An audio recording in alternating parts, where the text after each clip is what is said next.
Salut à tous, et nous voici repartis pour une troisième vidéo pédagogique où je joue contre des randoms sur Lichess et je vais essayer de vous expliquer pourquoi je joue chacun des coups que je joue et pourquoi l'adversaire joue ses coups si j'y arrive. Donc je joue contre un random, donc je connais pas son niveau initialement. Donc E4 C5, ça s'appelle une sicilienne. Il y a beaucoup de façons de continuer. Il y a cavalier F3 avec des positions plutôt ouvertes, plutôt tranchantes, type des siciliennes dragon. Cavalier C3 avec des positions fermées. Et C3, qui est un petit coup un peu moins connu, ça s'appelle une alapine. C'est une sorte d'anti-sicilienne, parce que souvent les joueurs de sicilienne connaissent pas bien. Donc je vais prendre le centre avec mes pions. Donc là on voit que j'ai deux pions super bien placés. Il a un cavalier qui est développé. Et je vais essayer d'appliquer les principes des échecs dans cette ouverture. Donc là, les quelques premiers coups, évidemment, je les connaissais. Mais maintenant, je connais moins. Alors, ce que je vais faire, c'est simplement développer mes pièces. Donc, je vais commencer par développer mes pièces mineures, c'est-à-dire mes deux cavaliers et mes deux fous. Et je vais mettre le plus tôt possible mon roi à l'abri. Je pense honnêtement que sur des niveaux 500-1500, c'est à peu près tout ce qu'il y a à savoir dans les ouvertures. Je pense qu'on peut monter facile 1800 juste en connaissant les principes de base qui sont je développe mes pièces mineures, j'essaie de prendre le centre, je mets mon roi à l'abri. Et ça, normalement, c'est censé être suffisant. Donc là, il y a une petite menace. La menace, c'est quoi? C'est qu'en fait, il peut faire cavalier prend E4. Cavalier prend E4, mon cavalier est cloué, et donc je perdrai un pion. Et si jamais, bon, je joue quelque chose comme fou D3, alors si jamais je joue autre chose aussi, l'autre menace, c'est fou prend cavalier, pion prend fou, et cavalier prend E4. Donc je vais essayer de parer cette menace. Donc comment parer la menace? J'ai plusieurs façons de faire. Soit j'avance le pion, comme ça je le perds pas, j'attaque son cavalier, mais il va rebondir sur une case sur laquelle il va venir m'attaquer deux fois ce pion. Bon, c'est pas forcément un problème, du coup je vais même le jouer. L'autre coup possible, ça aurait été fou D3. Fou D3 protège mon pion E4 et développe une pièce en même temps. D'ailleurs, c'est ce que je vais jouer plutôt. Allez, on va jouer fou D3. Comme ça, je fais d'une pierre deux coups. Bah, non seulement je défends mon pion E4, et en plus, je sors une pièce. Donc c'est du gagnant-gagnant. Et en plus, là, je commence à avoir des idées. Je me dis, il va sûrement roquer. Si je mets ma dame en C2 et que je commence à pousser le pion E5, je vais venir attaquer H7. Bon, il a l'air de savoir jouer, parce que tous les coups qu'il a joués jusqu'à présent, c'est plutôt des coups logiques. Euh, donc ça devrait être une bonne partie, j'espère. Ouais, pour revenir sur les ouvertures, je pense vraiment qu'il ne faut pas se focaliser sur du par cœur parce que ça n'a pas de sens jusqu'à 1800 Elo. Il faut vraiment se dire que on respecte simplement les principes. Alors je vais me répéter, hein, je me répète 25 fois sur ce sujet-là, je vais peut-être arrêter d'ailleurs de dire ça comme ça, mais vraiment c'est assez simple en soi, et faut pas se prendre la tête en se disant ah mais tous les forts joueurs ils connaissent tout par cœur. Oui oui, bah, les top grands maîtres bien sûr, mais sinon jusqu'à des niveaux relativement bons, ça reste assez approximatif. Donc là j'ai mis mon roi à l'abri, il a mis son roi à l'abri également. Je vais développer ma dernière pièce pour finir mon développement. Donc fou G5, je crée un, un vis-à-vis avec la dame. Donc c'est pour ça que j'ai préféré jouer fou G5 plutôt que fou F4, parce que j'avais envie de garder ce vis-à-vis. Donc là il joue H6, qui est un coup assez classique hein, pour venir déloger le fou. L'autre avantage du coup H6, donc qui est très souvent joué hein, dès qu'il y a un fou en G5, ou pareil un fou en B5, c'est qu'en fait ça empêche de jouer, de venir sur cette case là avec les cavaliers. Et puis si jamais je voulais faire mon plan dont je parlais tout à l'heure avec Dame C2 pour aller prendre H7, et ben il n'y a plus de pion en prise. Donc là-dessus assez souvent on joue fou H4. Donc il peut continuer par G5, fou G3, ça c'est hyper thématique. Mais dans allez, 95% du temps c'est pas bon de faire ça. Pourquoi? Parce qu'en fait on vient ouvrir ses pions du roi. Donc il n'y a rien de mauvais dans l'immédiat, hein, G5, fou G3, et ça peut continuer. Simplement, il y a un moment donné où moi je vais venir ouvrir de ce côté-là, peut-être même, pourquoi pas sacrifier avec une dame en D2, puis un cavalier prend G5, s'il y avait le pion qui était en G5, et ensuite ça crée des menaces très fortes sur le roi. Donc là il vient de jouer D6, je pense qu'il est un petit peu emmerdé parce que son fou C8, bah, il sait pas trop quoi faire avec son fou C8. Donc moi ce que j'ai envie de faire là-dessus, c'est je repère qu'il y a un alignement suspect. Un alignement suspect ici, ça me donne envie de quoi? Ça me donne envie d'aller attaquer son cavalier pour qu'il puisse pas le bouger puisqu'il y a la dame derrière. Donc là, en fait, ce qu'il faut que je calcule, c'est le petit coup E5. E5, D prend E5, D prend E5. j'attaque son cavalier. Il peut pas prendre mon pion parce que c'est défendu par mon cavalier. Et donc je sais pas comment il va pouvoir défendre ça.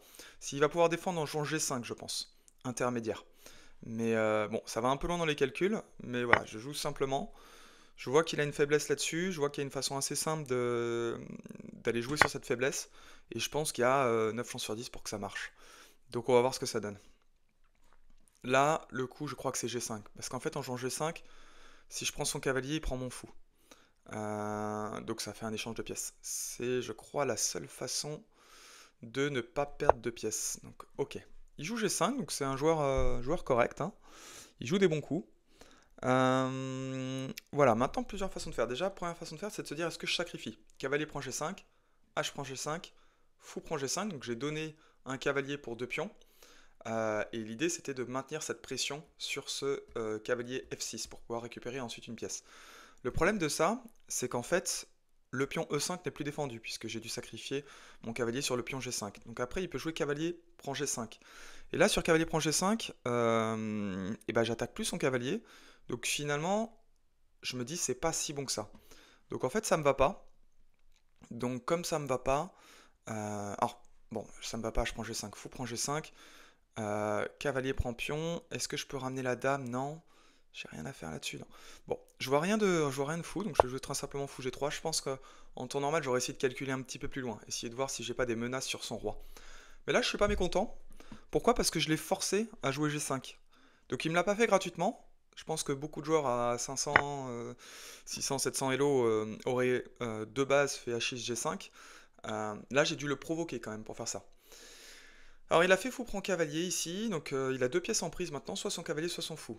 Donc on fait le petit calcul, si je prends son cavalier, il va faire fou prend pion F6, donc c'est pas très bon. Donc je vais simplement récupérer son fou avec mon pion. Donc là il devrait normalement bouger son cavalier, probablement en H5 pour venir m'attaquer ce fou. Et c'est ce qu'on va voir. C'est ce qu'on va voir. Il peut aussi venir en D5 pour essayer de viser cette case en F4. Et en fait, la case D5 est un avant-poste parce que c'est soutenu par son pion. Donc c'est aussi une autre possibilité. Je pense que les deux doivent se valoir à peu près. Voilà, je vois pas tellement d'autres coups. Par contre, ce que je vois, c'est qu'il a toujours son fou C8 qui est bloqué. Et ça, c'est un peu... pour lui, c'est un peu gênant parce qu'en fait, le développer, ça va lui prendre 2 temps. Moi, c'est 2 temps pendant lesquels je peux sortir ma dame, commencer à centraliser mes tours, notamment une tour face à sa dame. Donc ces 2 temps-là, ça paraît rien 2 temps, mais ça peut faire une différence. Euh, donc le conseil que j'ai à te donner sur les ouvertures, c'est de te débrouiller pour pas te retrouver dans une situation dans laquelle tu as un fou bloqué. Bon, là, c'était pas si facile que ça à voir dès le départ. Mais voilà. Donc il a choisi de jouer cavalier H5 pour m'attaquer mon fou ici. Donc moi j'ai aucune façon de garder ce fou, puisque la case H4 est prise, la case F4 est prise, et puis mon fou est bloqué par le pion E4. Donc je vais le laisser, et puis bah, s'il veut le prendre, il le prend. Et s'il veut jouer sur la case F4, qui est une très bonne case, bah, je viendrai lui prendre son cavalier, il fera pion prend fou, et à ce moment-là, il aura une très mauvaise structure de pion, avec des pions doublés et avec un pion isolé. Donc bon, pas de souci. Pareil, s'il fait cavalier prend fou, je reprends du pion. Mon pion E5 est toujours défendu, donc j'ai pas de problème avec ça. Donc maintenant, ce que je veux faire, c'est très simplement terminer mon développement. Donc terminer mon développement, je vais bouger ma dame, je vais aller en... Alors j'hésite un petit peu, je pense que je vais aller en C2. Donc terminer son développement, c'est terminer avec les 2 tours. Déjà, c'est bien de bouger sa dame, ça permet de lier les tours, et ça va permettre d'avoir complètement la mobilité sur ces tours. Ce que j'ai vraiment envie de faire, hein, c'est... On voit, hein, quand on peut voir des petites arnaques, on essaye de les jouer. Donc ce que j'ai envie de faire, c'est tour AD1. Et en fait, tour AD1, ce que je vais menacer, vu qu'il y a un alignement avec sa dame, si j'arrive à intercaler un fou H7 échec, il sera obligé de bouger son roi, et derrière je gagne sa dame. Bon, il choisit directement de prendre mon fou. Je pense pas que ce soit un super coup, parce que pourquoi le jouer tout de suite? Je faisais aucune menace, mon fou il servait à rien en fait en G3. Donc ça c'est pareil, c'est avant d'échanger une pièce, toujours se poser la question de la pièce que je prends, est-ce que c'était une bonne pièce pour mon adversaire ou est-ce que c'était pas une bonne pièce? Là en l'occurrence, mon fou G3, il servait pas à grand chose. Bon, son cavalier non plus, hein, mais ouais, son cavalier aussi est bloqué. Donc en fait, il a échangé deux pièces un peu inutiles, son cavalier et mon fou. C'est pas mauvais, mais voilà. Ok, il avait peut-être pour idée derrière de jouer F5. Donc F5 c'est pas mal, ça prend de l'espace, ça consolide ses pions, ça lui fait une belle structure ici. Donc comme il a joué F5, la première chose à penser c'est la prise en passant. Est-ce que la prise en passant est une bonne idée? Donc si je prends en passant, il va pouvoir récupérer soit avec sa dame, soit avec sa tour. Il se retrouve avec un pion E isolé. Donc un pion isolé c'est pas très très bon. Donc ça peut être une première façon de jouer. Voilà, deuxième façon de jouer c'est de continuer sur ce que j'avais dit avec un tour D1. Moi, je pense que je vais le jouer. Allez, je vais faire pion prend. Parce que j'ai envie de jouer sur ce pion isolé. Donc il va avoir une moins bonne structure que moi. Alors j'ai aussi un pion isolé, hein, qui est le pion C3. Pour l'instant, il ne peut pas l'attaquer parce qu'il faudrait qu'il arrive à placer une tour en C8 avant qu'il puisse placer une tour en C8. Il faut qu'il développe son fou. Pour développer son fou, il faut qu'il bouge ses pions. Donc je suis pas hyper pressé par ça. Mais voilà. Donc là, en fait, il vient de reprendre avec la dame. Ce qu'il a envie de faire, c'est qu'il a envie de développer son aile dame. Parce que là, sa tour, elle joue pas et son fou ne joue pas. Donc, ce qu'il a envie de faire, c'est de sortir son fou, pour ensuite pouvoir sortir sa tour, par exemple en C8. Donc là, je vais essayer de faire une petite menace, qui est tour AD1. Et en fait, c'est la même chose que tout à l'heure, c'est-à-dire que là, je sais qu'il a envie de jouer fou D7. Parce qu'en fait, c'est évident.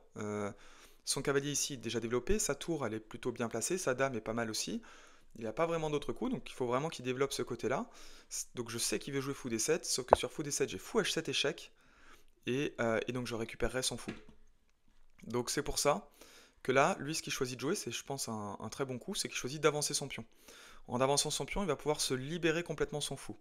Donc il va pouvoir aller soit en E6, soit même pourquoi pas en F5, soit pourquoi pas en G4. Bah, pas de problème, hein, ça marche. Donc maintenant, ce que je vais faire, c'est développer ma dernière pièce.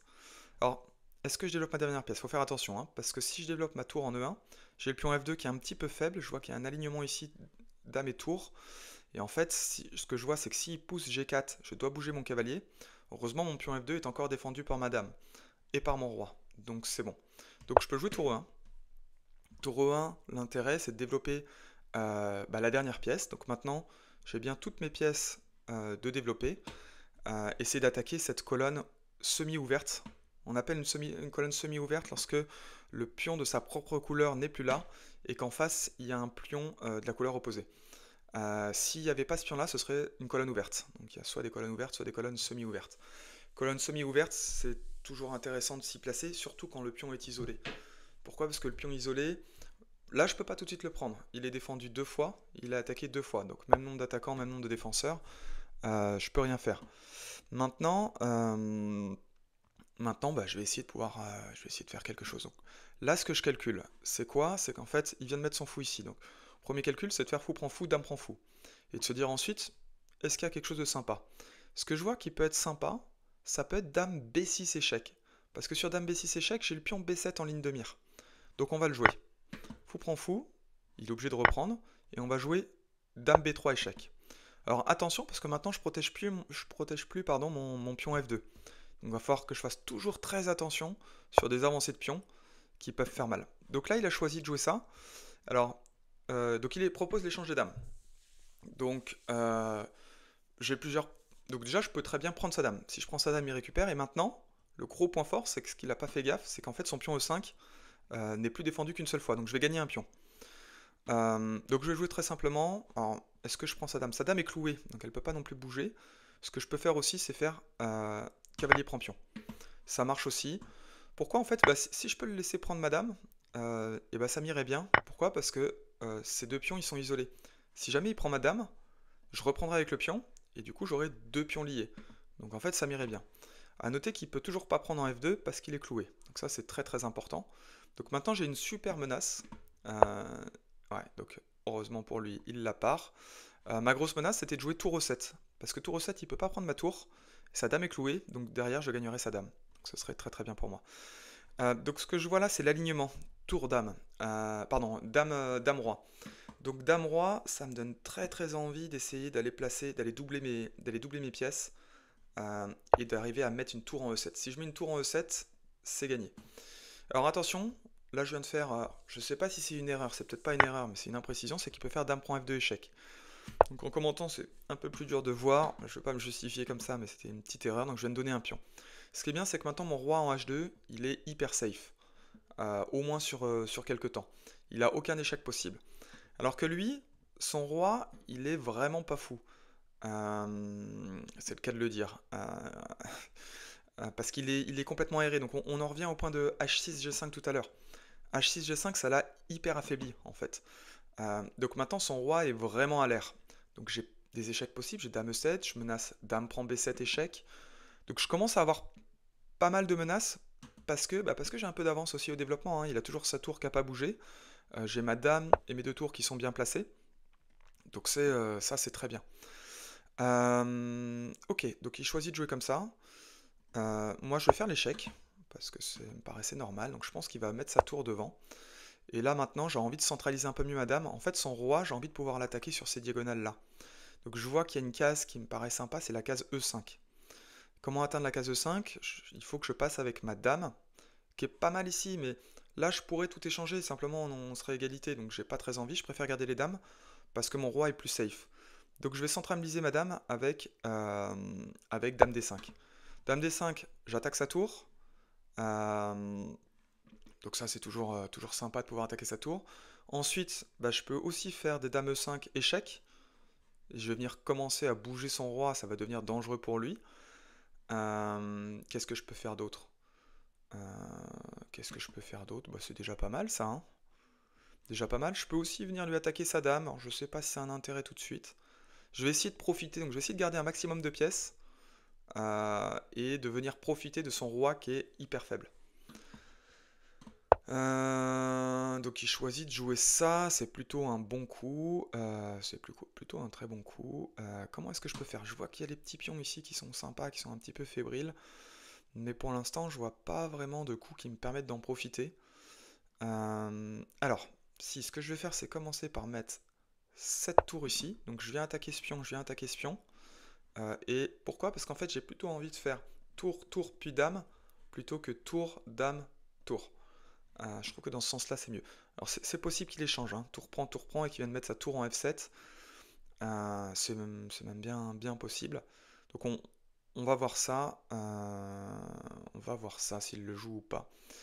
Bon, j'ai encore une bonne position, je pense. Il a une meilleure structure de pions que moi, puisque j'ai deux pions doublés et des pions isolés, qui m'a pris ma tour. Donc là, je peux peut-être intercaler un dame 5 échec, mais je pense que je vais jouer tout simplement. Ouais, je vais la jouer simple. On va faire tour prend tour échec. Mais d'un autre côté, bah, son roi est plus à l'air. Donc je sais pas au final qui est le mieux. Ce qui est sûr, c'est qu'il faut pas que je commence à trop échanger non plus. Parce que j'ai une structure de pion qui est moins bonne. Donc avec une structure de pion moins bonne, si tu échanges trop, et bah t'es moins bien. Donc du coup, ce que je vais faire, c'est venir attaquer. Je vais venir garder mes pièces. Donc là, j'aurais pu échanger, hein. Tour prend tour, échec, dame prend tour. Il a son roi à l'air, je pense que j'ai l'annule par répétition. Donc là, mes pions sont doublés, sauf qu'en fait, c'est pas vraiment une faiblesse dans cette position précise, parce qu'en fait, ça protège vachement bien mon roi. Pour venir faire des échecs, c'est des cases, mais c'est des cases comme H5 qui sont pas si facilement accessibles, hein. C'est pas facile du tout d'y accéder. Il peut pas venir me faire d'échecs euh, sur cette rangée. Donc ok, il choisit de jouer comme ça. Moi je vais caler, je pense, un échec intermédiaire ici. Alors soit ça, soit sinon je vais le clouer. Je vais le clouer, tiens. On va le clouer. Donc en jouant dame ici, en fait, il peut pas prendre ma tour puisqu'il est cloué. Donc là maintenant, un petit piège, c'est que je peux venir prendre son pion en A6 s'il joue pas un bon coup. Parce que comme sa tour est clouée, il peut rien faire. J'aurais pu aussi tenter peut-être un dame D7 échec. Si ça se trouve, ça marchait aussi. Voilà. Faut qu'il fasse attention aussi parce que sa dame est obligée de rester au contact de sa tour. Sinon il a une pièce en prise. Donc tout ça, c'est plutôt bien parce qu'en fait là, il sait pas trop quoi jouer. Je pense concrètement, le bon coup pour lui, c'est de bouger son roi, c'est de se déclouer. Donc c'est ce qu'il joue. C'est ce qu'il joue. Est-ce que j'ai des bons coups là? Est-ce que j'ai des bons coups? Alors si je fais tour prend tour et que j'échange tout, je pense que je suis pas mieux, voire même je suis moins bien. Donc on va pas le faire. Si je fais... on va tenter peut-être un dame 4 échec, mais alors dame 4 échec, il va venir recentraliser sa dame. Donc ça me va pas tant que ça. Je vais plutôt jouer tour E8. Alors j'ai plus énormément de temps, il faudrait un petit peu plus de calcul. Et c'est toujours plus compliqué hein, quand on commande ses coups aussi de voir un peu plus loin.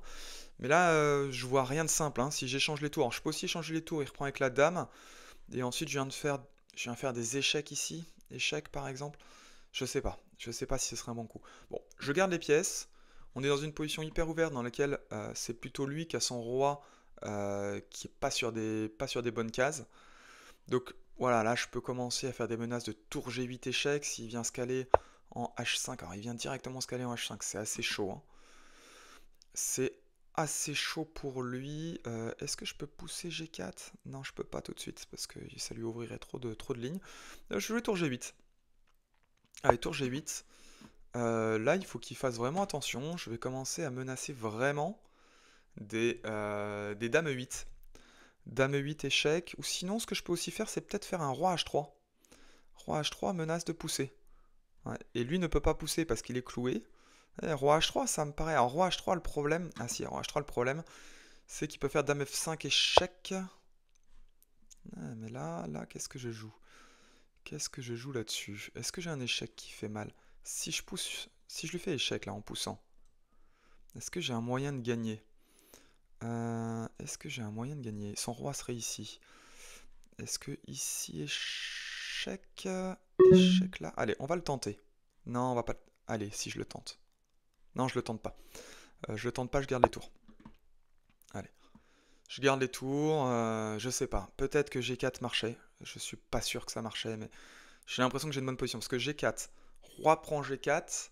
Sur dame ici, échec, je crois qu'il avait peut-être dame F4 qui faisait un contre-échec.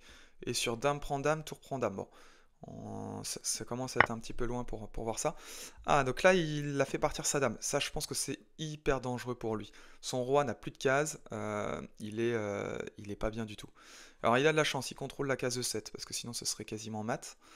Il contrôle les cases d'échec. Mais je vois pas trop si je fais roi H3 avec menace G4. Ou sinon, même G4, hein. Est-ce que G4 tout de suite ne marcherait pas? Si je fais G4 échec, non, parce qu'après, il peut venir avec sa tour.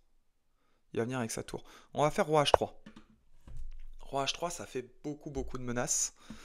Il doit pouvoir les parer en contrôlant, s'il arrive à contrôler cette case, mais cette case-là, il peut pas la contrôler, puisqu'il peut pas mettre sa dame en E2. Donc en fait, là, je pense que c'est un mat, je pense que c'est mat forcé. Donc ouais, il est venu se caler en H5. Je pense que se caler en H5, c'était pas bon. Bon, c'était quand même une super partie. Je trouve il a bien joué. Je lui ai donné un pion, hein. Je lui ai donné un peu bêtement le pion F2. Je pense que j'étais un peu mieux. Mais c'est clairement un joueur qui maîtrise bien les principes. Même d'aller jouer dame prend A2, enfin, il fallait voir qu'il y avait roi H3 et qu'il n'y avait aucun moyen de défendre, je pense. On va voir, mais je vois pas de moyen de défense. Voilà, il a bien joué avec ses tours. Dès qu'il y avait un clouage un peu gênant, il a enlevé le clouage. C'était plutôt bien joué. Peut-être son point faible, c'est d'avoir commencé à venir mettre son roi en H5. C'est hyper dangereux. Il y a encore les dames et les tours. J'ai mon roi qui est pas hyper loin. J'ai un pion qui peut avancer. Voilà. Et puis je pense le coup de grâce, hein, c'est d'aller prendre. C'est le dame prend A2. Dame prend A2, ça éloigne sa dame du combat. Ok, il vient prendre un pion. Donc si jamais il arrivait en finale, c'est complètement gagnant. Là, il a deux pions passés liés. Euh, Ah si, il avait encore cette case-là. Ah ouais, il avait cette case-là. Ça, je l'avais pas vu. Ah ouais, c'est bien joué. C'est bien joué, mais c'est quand même Ah non, est-ce que c'est perdant? J'étais en train de calculer des dames 2 échecs. Dame prend dame, mais j'ai pas G4 échec. Waouh, c'est incroyable s'il s'en sort là-dessus. C'est juste incroyable. Comment est-ce que je peux faire pour venir recontrôler cette case-là en plus? Et j'ai plus de temps en plus. Waouh, c'est pas terrible, c'est pas terrible. Ah, faut que je joue un coup, je sais pas quoi jouer, je sais pas quoi jouer, je joue ça. Là, j'avais plus de temps. Il me restait 7 secondes. Et il a vraiment trouvé le bon coup, j'avais pas vu Dame C4. Il a vraiment trouvé le bon coup. J'avais vraiment plus de temps, hein. Je pense que c'est pas le bon coup ça. C'est pas le bon coup. Là, il va jouer Dame G4 échec. Et Dame G4 échec, il va s'en sortir. Dame G4, Roi H2. Alors je sais pas encore exactement comment il va continuer. Mais maintenant il est bien. Maintenant il est très très bien. Ce que je peux peut-être essayer de faire, ouais, ce que je vais essayer de faire, c'est de viser cette case G6. Je vais essayer de viser cette case G6. Donc mon roi est toujours super à l'abri, ça c'est vraiment trop cool. Là, il a ces pièces qui sont mal mises, parce qu'en fait, ok, il joue ça.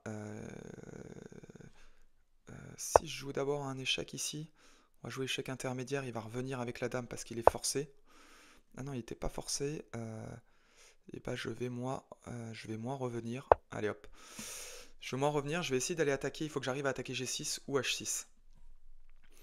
Il a une position qui est hyper chaude à jouer, hein. Faut pas... Le moindre coup là, ça peut lui être fatal. Alors, ok, s'il joue ça, je pense que j'ai peut-être un dame ici échec. Ça gagne ou ça gagne toujours pas? Je crois que ça gagne toujours pas, hein. Et non, ça gagne toujours pas. Allez, on continue. On continue. Ah, je pense que c'était plus précis en C6 parce que si je joue tour ici, j'avais la case E8 qui devient gênante. Bon, c'est pas très grave. Allez, on va la jouer comme ça. Tant que j'ai mon roi qui est à l'abri, honnêtement, on est bien. Euh, Voilà, là ce que j'aimerais c'est qu'il... Voilà, je pense qu'il... Ça y est, il a commencé, peut-être qu'il s'en est sorti là. Il s'en est sorti, il va commencer à jouer sa tour en G6. Euh, je vais miser sur une erreur, il a plus que 30 secondes, il a plus beaucoup de temps. Voilà. Je croyais vraiment que tout à l'heure avec que le G4 mat était imparable, mais il a mis 2 minutes, mais il a trouvé vraiment le bon coup. Allez, on va faire un tour échec. Tour échec, je sais pas trop où ça va, ce tour échec. Ouais, ça va comme ça, hop. Et là, je menace quoi? Je menace tour E5. Et comment il va faire pour le pari, la tour E5? À force d'avoir des menaces, en général, à force d'avoir des menaces, bah ça y est, voilà. Tour E5, on est bon. Tour E5, on gagne la dame. Et bah dis donc, ça aurait été laborieux, hein, cette partie. Bien, bien laborieux. Bon, maintenant, ça va le faire, hein. Maintenant, ça va clairement le faire. Il faut juste jouer les bons coups, mais ça y est, j'ai une dame d'avance. Il a plus de temps, il abandonne. Bon, bah super parti. Je suis assez content, ça s'est bien fini. Je sais pas si sinon j'aurais posté la vidéo. Si je l'aurais posté quand même, parce que je pense que c'était une belle partie. J'espère que tu as pu apprendre des choses sur cette partie. J'espère que voilà, tu as pu voir un peu comment je pouvais réfléchir. Voilà, j'ai fait des erreurs, évidemment, tout le monde fait des erreurs. Peut-être pas Magnus, mais presque tout le monde fait des erreurs. En tout cas, si ça t'a plu, je pense que je vais en poster d'autres, des vidéos comme ça. Je vois qu'il y a peut-être un concept, en fait. Je vois qu'il y a beaucoup de youtubeurs, soit qui sont excellents niveau maître, mais finalement, niveau maître, ça va s'adresser à une population très réduite pour comprendre vraiment la profondeur des coups. Ou plutôt des débutants qui jouent en rigolant, et j'ai l'impression que le juste milieu n'est pas trop présent. Donc je vais essayer de continuer à faire des parties comme ça. Si ça t'intéresse, n'hésite pas à t'abonner. Ça me ferait très plaisir. Merci, à plus.